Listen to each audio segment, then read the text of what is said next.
বাদশা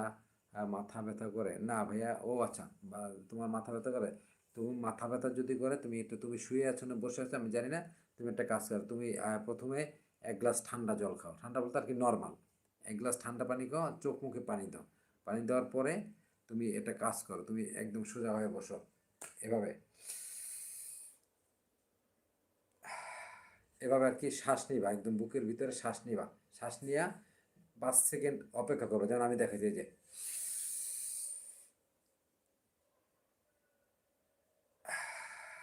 এভাবে 10 বার করো, তাহলে তোমার রক্ত চলাচলটা ঠিক হবে, ইনশাল্লাহ মাথা ব্যথা কমে যাবে। ঠিক আছে। আর একটা তুমি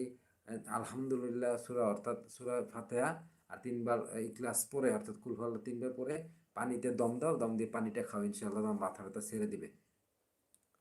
আসিফ ভাই আসসালামু আলাইকুম ভাই, আমার বোন ঠিক আছে কিনা, আমার বোনকে আমার শুভেচ্ছা জানাও।